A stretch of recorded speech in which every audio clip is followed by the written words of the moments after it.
Assalamualaikum warahmatullahi wabarakatuh.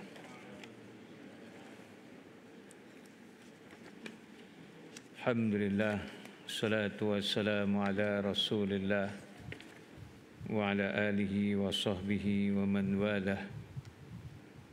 Rabbi shrah li sadri wa yassir li amri wahlul 'uqdatan min lisani yafqahu qawli. Rabbana iftah bainana wa baina qaumina bil haqq wa anta khairul fatihin.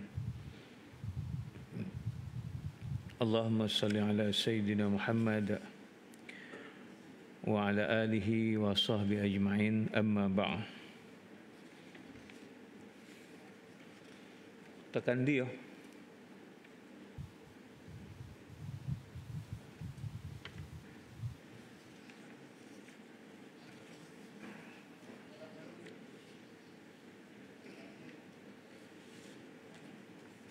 Ada ingat ya, sampai kat apa ni? 582. 582. Yang ke-8 tu ya.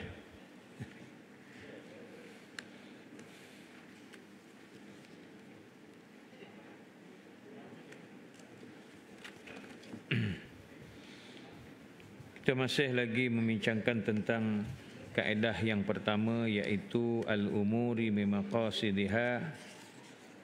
Adapun tiap-tiap pekerjaan itu bergantung kepada tujuannya.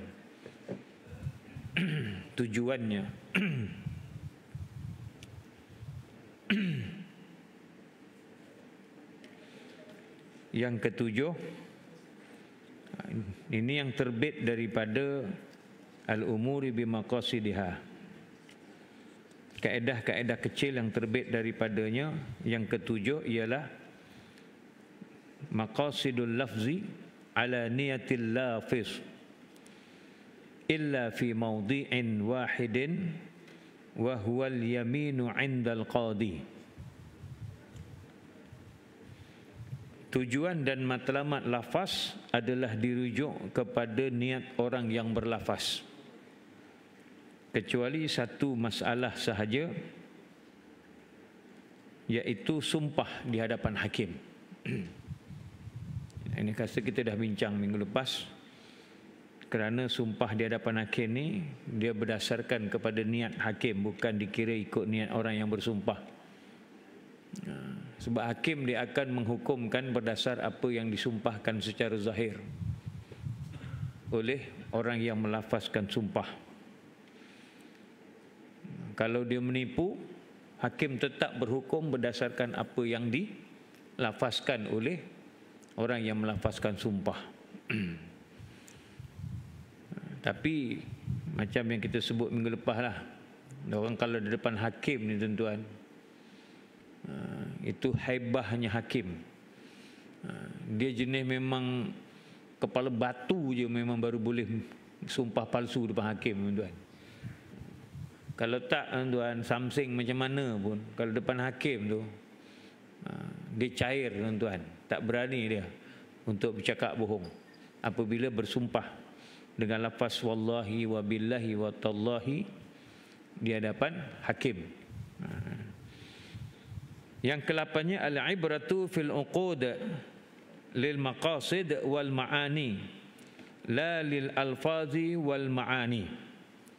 Yang diambil kira dalam masalah akad atau kontrak ialah tujuan dan matlamatnya,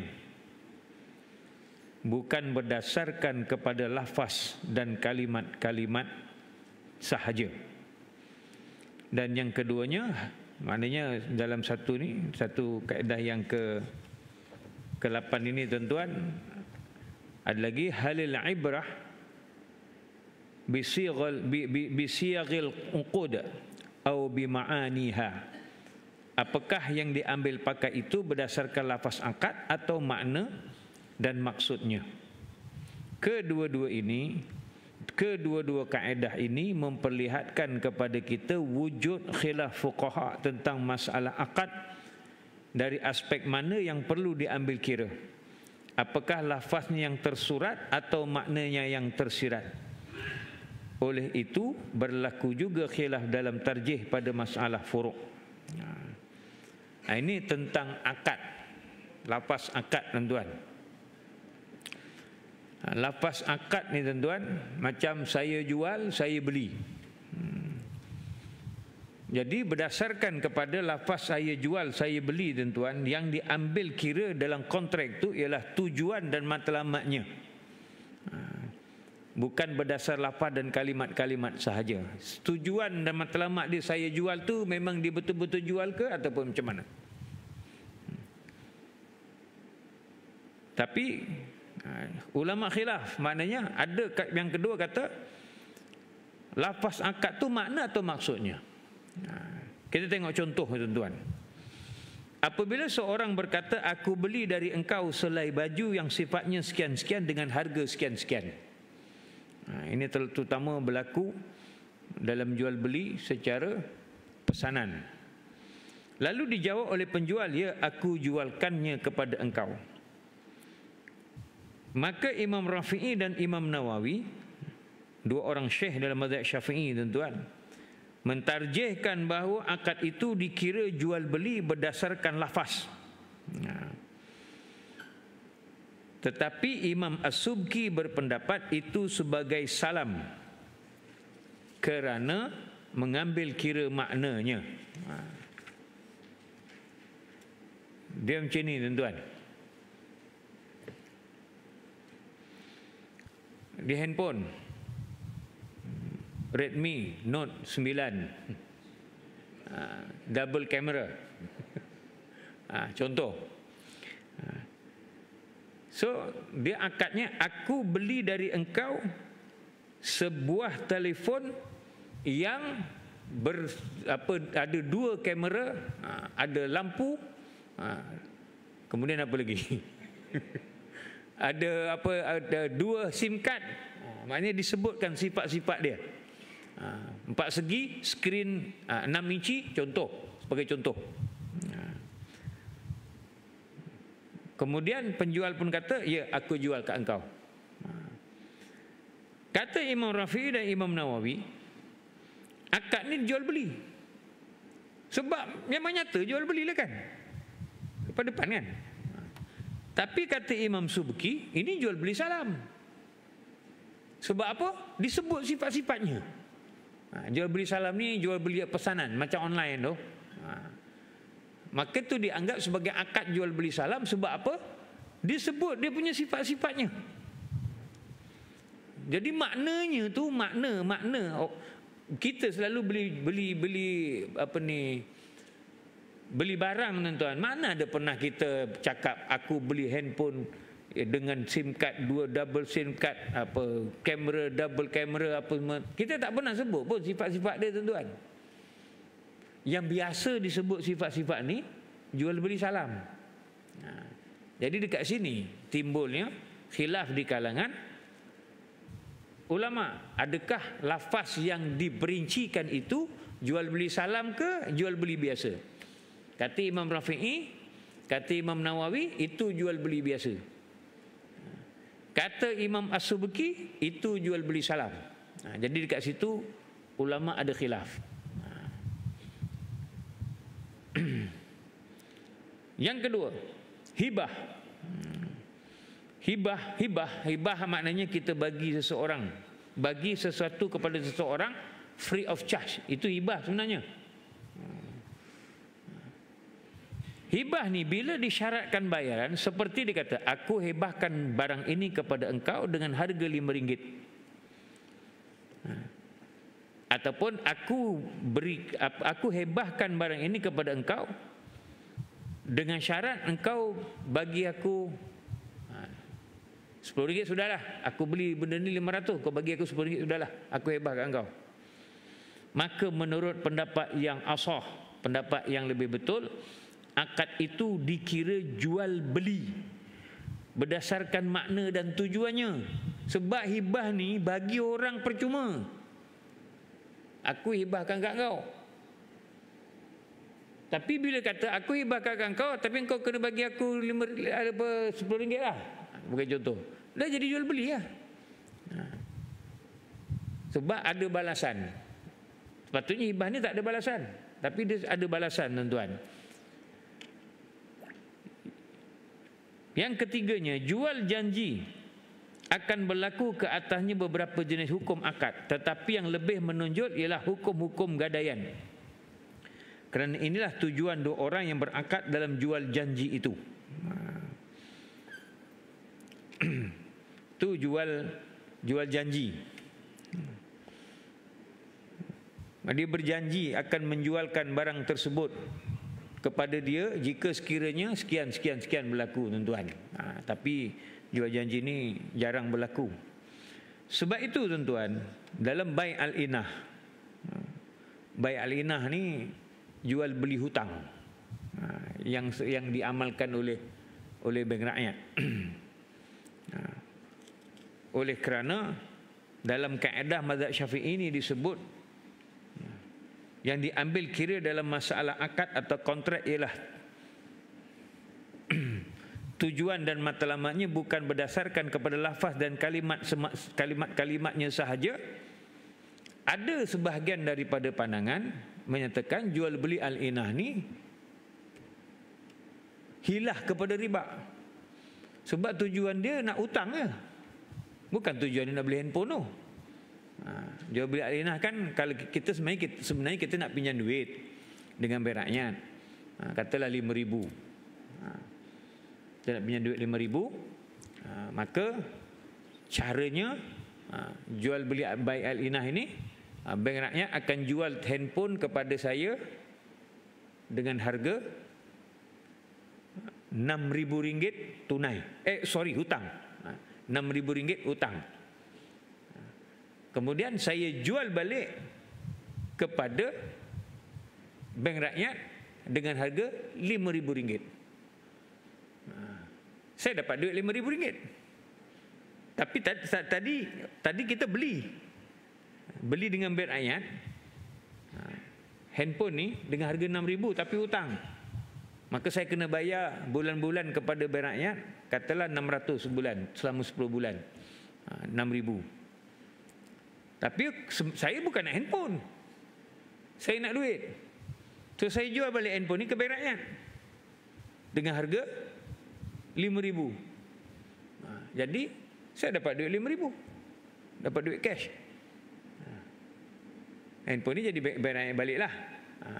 Tapi yang harga handphone tadi tu kita bayar ansur-ansur, 600 jadi RM6,000. Jadi bank rakyat dapat untung RM1,000 daripada situ. Ada setengah ulama kata jual beli seperti ini adalah jual beli riba sebenarnya, sebab tu matlamat dia tu jual kemudian dia beli dia beli kemudian dia jual balik, matlamatnya dia dapatkan duit. Kemudian pihak yang jual handphone tadi, bank rakyat tadi tu, matlamatnya dia dapat untung daripada situ. Tetapi berdasarkan satu pendapat, halil ibratu bi siyaghil uqud au bi ma'aniha, apakah yang diambil pakai itu berdasarkan lafaz atau makna dan maksudnya. Jadi ulama yang membolehkan bai' al-inah ni mengatakan kita ambil pada lafaznya. Lafaz tak ada tujuan, tak ada siapa pun boleh tahu niat orang, niat dia nak dapat duit ke apa. Lafaznya jelas, saya beli handphone ini dengan harga RM6,000 hutang. Aku bayar ansur-ansur 600, satu akad. Kemudian saya jual telefon ini kepada tuan dengan harga RM5,000 tunai. So bank pun bagi kita RM5,000. Sebab itu bai' al-inah ni tuan-tuan, dia ada dua akad. Satu akad kita beli handphone ni dengan pihak bank, katalah bank rakyat, kalau bank rakyat dengan hutang. Satu lagi kita jual balik ke bank rakyat dengan akad tunai. Tujuan yang tersembunyi apa? Tujuan tersembunyi kita nak dapat duit. Kita nak handphone tu.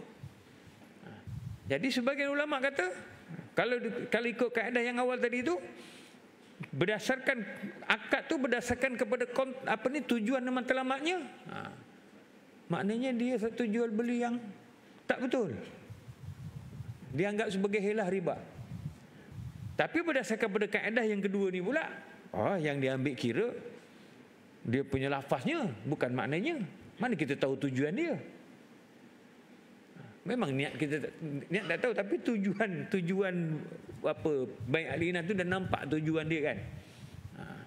Itu yang sebahagian daripada ulama-ulama tidak bersetuju dengan bai' al-inah ni.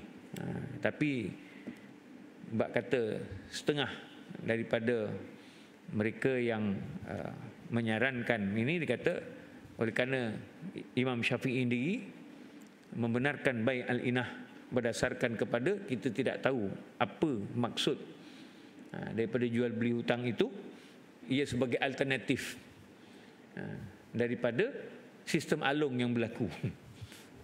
Sebagai alternatif. Apalah itu tuan-tuan, itu benda khilaf di kalangan para ulama, tak ada masalah.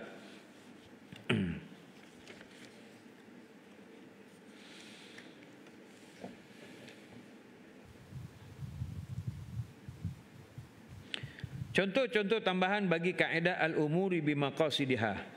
Kalau seseorang mengulang lafaz talak tanpa ataf, maka jika ia qasad memulakan talak setiap kali ulangan itu, nescaya jatuh 3 talak. Sebaliknya jika ia qasad takkid mengukuhkan sebutan, maka dikira jatuh 1 talak. Tetapi kalau tanpa sebarang qasad tersebut, maka pendapat yang asah jatuh 3 talak. Ini pun menjadi suatu perbincangan tuan-tuan.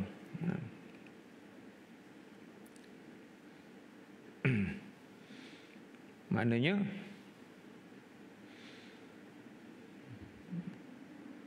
aku macam mana kalau dalam bahasa Melayu tu? Kalau dalam bahasa Arab wa atah apa talak tu itu kan. Aku talakkan kau dan aku talakkan kau dan aku talakkan kau. Jadi aku talakkan kau, aku talakkan kau, aku talakkan kau. Jadi kat sini tengok pada kasad dia tuan-tuan. Kasad dia mengulang-ulang tu,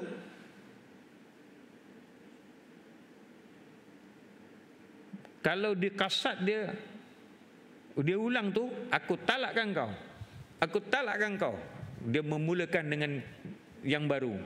Aku talakkan kau, dia mulakan yang baru. Maknanya kalau sekiranya dia kasadkan, aku nak aku talakkan kau, talakkan kau, talakkan kau. Kau talak kau. Tujuannya untuk menguatkan. Sebab tu tuan-tuan, dalam kes talak ni tuan-tuan, dia akan diputuskan oleh mahkamah. Macam mana pun orang telefon kita, ustaz, malam tadi saya dah sebut dengan isteri saya begini, jatuh talak ke ustaz? Kita akan sebut pada prinsipnya dari segi hukum jatuh talak. Tapi perlu pergi mahkamah untuk mengesahkan adakah berlaku talak tersebut ataupun tidak. Macam kes yang pernah kita beritahu dululah. Bila ada kes yang yang dia talakkan isterinya dengan 1000 kali talak, bawa pergi mahkamah rendah syariah, mahkamah kata jatuh 3 talak. Tapi dia tak puas hati juga, sebab dia rasa dia bukan nak tunjukkan bahawa dia talak 1000 tu 1000 kali, tapi sebagai geram. Bila geram tu jadi tujuan dia tu nak menguatkan bahawa dia tu dalam keadaan marah dan sebagainya, dia bawa pergi mahkamah tinggi syariah. Mahkamah tinggi pun putuskan jatuh talak 3. Akhirnya dia bawa ke mahkamah rayuan. Mahkamah rayuan pada masa itu kalau tak silap dia punya panelnya almarhum Profesor Tan Sri Ahmad Ibrahim. Kemudian salah seorang lagi mufti, kalau tak silap Mufti Selangor.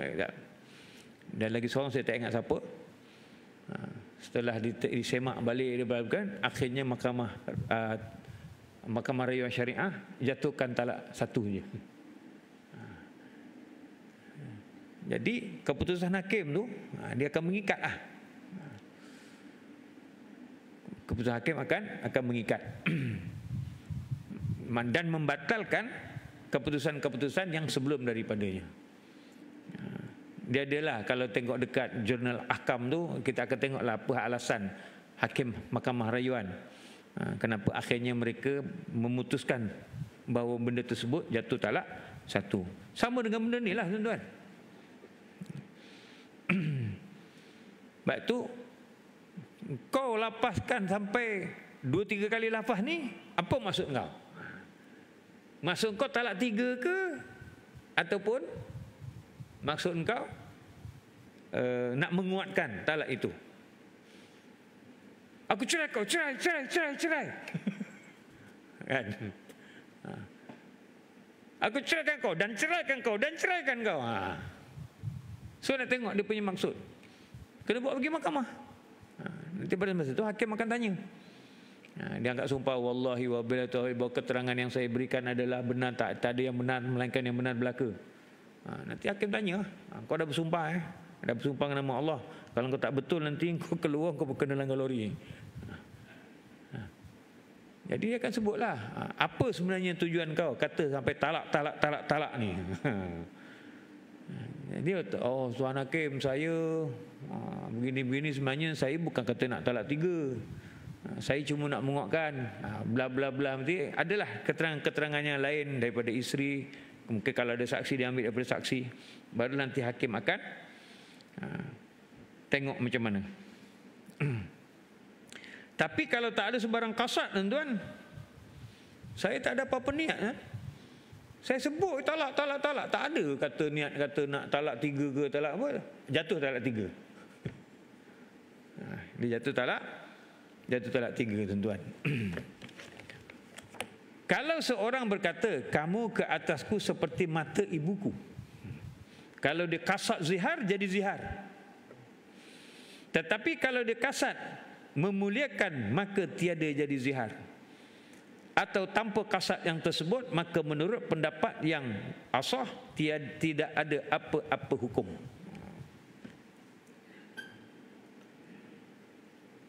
Ini pun satu masalah juga dengan zihar ni tuan-tuan.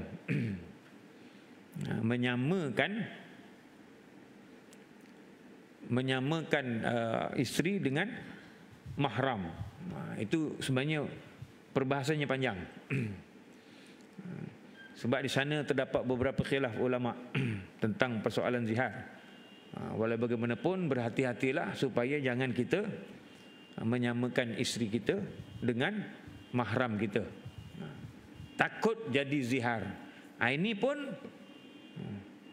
boleh bawa ke mahkamah tuan-tuan untuk menentukan apakah ianya jadi zihar ataupun tidak. Orang yang berjunub memasukkan tangannya ke dalam air yang sedikit setelah ia berniat mengangkat hadas janabah pada anggota lain. Atau orang yang berhadas kecil memasukkan tangannya selepas membasuh muka, maka jika dengan memasukkan tangan itu dia berniat untuk mengangkat hadas, nescaya air itu menjadi mustakmal. Tapi kalau dia berniat berkasatkan untuk mencedok air, maka tidak jadi mustakmal. Dan sebaliknya kalau tanpa kasat apa-apa, maka menurut pendapat yang asah jadi mustakmal. Ini kes ambil wuduk. Katalah kita ambil gayung, kita guna gayung. Okey. Kita pun ambil wuduk, kita pun basuh muka. Basuh muka. Kemudian kita masukkan tangan balik. Kalau ikut mazhab Syafi'i, jadi mustakmal lah. Sebab dia bercampur dengan air yang telah kita gunakan untuk membasuh muka yang wajib. Tetapi kalau dikasatkan, mencedok, maknanya diniatkan itu mencedok air, maka dia tidak jadi mustakmal. Itu menurut kaedah dalam mazhab Syafi'i. Jadi boleh je sebenarnya nak ambil wuduk dengan menggunakan gayung. Niatkan mencedok, tak jadi masalah, tuan. Maka menurut pendapat asah, jadi kalau tak ada kasat, maknanya dia tidak niatkan mencedok. Menurut pendapat yang lebih betul, dia jadi air mustakmal sebab dia tak ada niat untuk mencedok. Maknanya dekat sini tuan-tuan, ada pandangan lain yang mengatakan kalau tak niat pun boleh, dia tidak menjadi mustakmal. Maksud tak niat apa-apalah, dia memang nak cedok.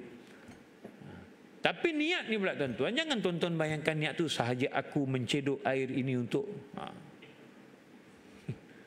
niat ni adalah maksud dalam hati itu.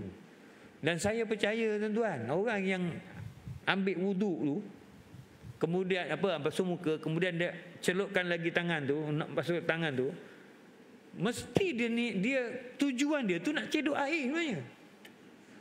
Itu kasat dia tuan-tuan sebenarnya.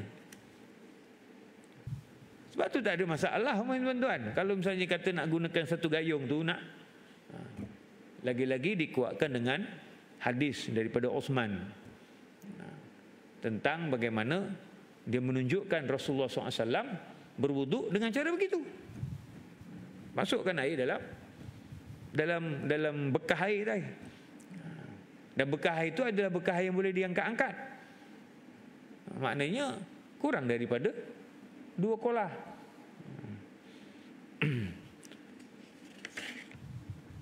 Okey, habis tentang kaedah yang pertama, iaitu kaedah al-umuri bimaqasidiha, ataupun setiap urusan itu berdasarkan kepada maksud atau tujuan apa urusan tersebut dibuat. Kita masuk kepada kaedah yang kedua, al-yaqin la yuzallu bisyak. Yakin tidak boleh disingkirkan dengan semata-mata syak. Yang dimaksudkan dengan kaedah ini bahawa sesuatu yang telah diyakini tidak akan hilang dengan kedatangan syak ke atasnya, tetapi ia boleh hilang dengan yakin sepertinya juga. Artinya apabila telah sabit sesuatu perkara atau keadaan dengan yakin, kemudian tiba-tiba timbul syak tentang wujud sesuatu yang menghilangkannya, maka perkara yang telah diyakini itulah yang diambil kira hingga sabit benar-benar sebab yang menghilangkannya. Dalam arti kata lain, pada prinsip yakin tidak akan ditinggalkan hukumnya dengan semata-mata syak. Dalil kepada kaedah ini ialah daripada Al-Quran, wa ma yattabi' aktsarukum illa dhanna inna dhanna la yughni minal haqqi syai'a. Itu dalam surah Yunus ayat yang ke-36. Dan kebanyakan mereka tidak menurut melainkan sesuatu sangkaan sahaja, padahal sesungguhnya sangkaan itu tidak dapat memenuhi kehendak menentukan sesuatu kebenaran. Maknanya zon itu ataupun sangkaan itu dia tidak dapat menentukan benda-benda itu betul. Hanya berdasarkan kepada sangkaan. Benda yang betul perlu ada bukti. Ada bukti-bukti berdasarkan kepada kaedah-kaedah tertentu dan sebagainya, barulah itu masuk jadi yakin. Maka al-haq itu memberi arti hakikat yang sebenar samalah seperti yakin. Kebenaran itu memberi arti hakikat yang sebenar sama seperti yakin. Dan daripada as-sunnah, daripada Abu Hurairah radhiyallahu taala anhu, katanya telah bersabda Rasulullah SAW, "Idza wajada ahadukum fi batnihi syai'a fa ashkala alaihi akhraja minhu syai'un amla fala yakhrujanna minal masjid hatta yasma' sautan aw yajida rihan." Ini cerita pasal kentut. Mana daripada Abu Hurairah radhiyallahu taala anhu, beliau berkata, baginda Nabi sallallahu alaihi wasallam bersabda, apabila salah seorang daripada kamu merasai sesuatu dalam perut, kemudian timbul keraguan ke atasnya, adakah telah keluar sesuatu darinya atau tidak. Ngentut porak. Maka janganlah dia keluar dari masjid, maknanya tak payah dia berhenti sembahyang, tak payahlah nak keluar ambil wuduk balik, sehinggalah dia mendengar suara atau merasai angin keluar. Mana kalau dah betul-betul confirm, brut metu.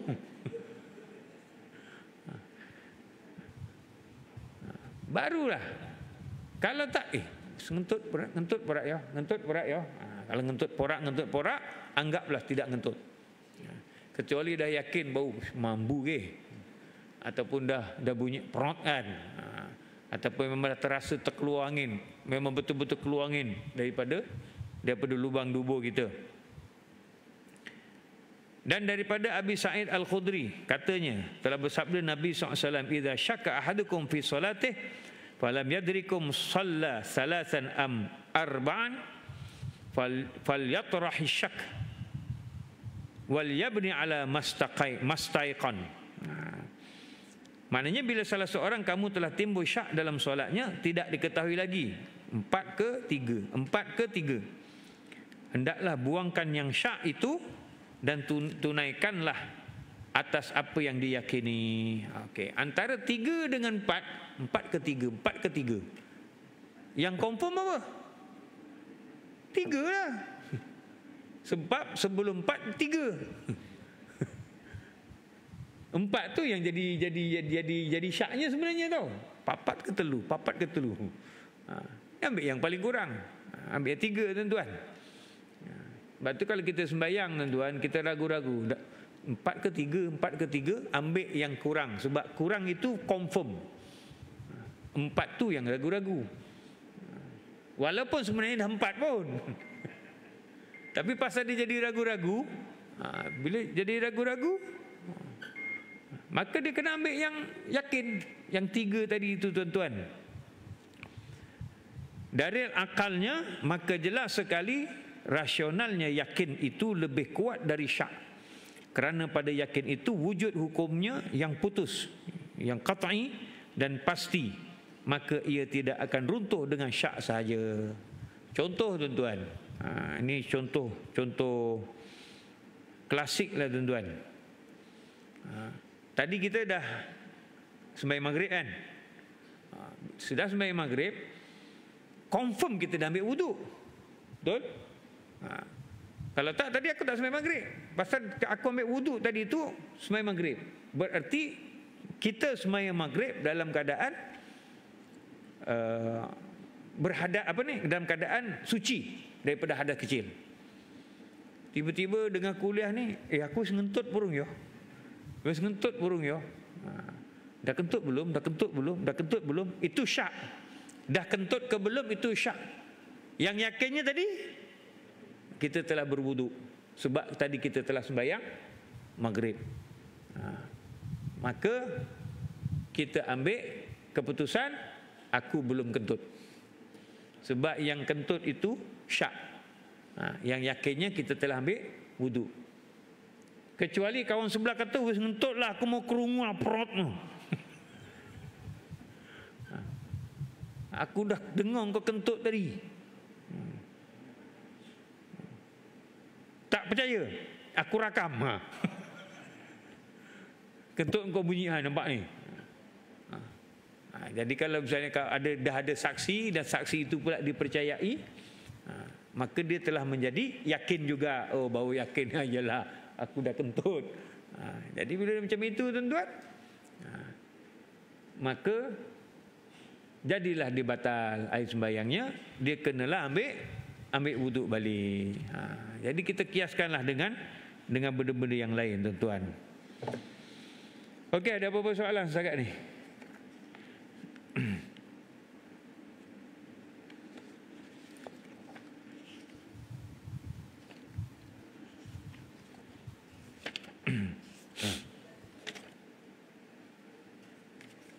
Okey, kalau tak ada, insya-Allah kita sambung pada pertemuan akan datang. Kaedah-kaedah yang timbul daripada kaedah al-yakin la yuzallu bisyak ini.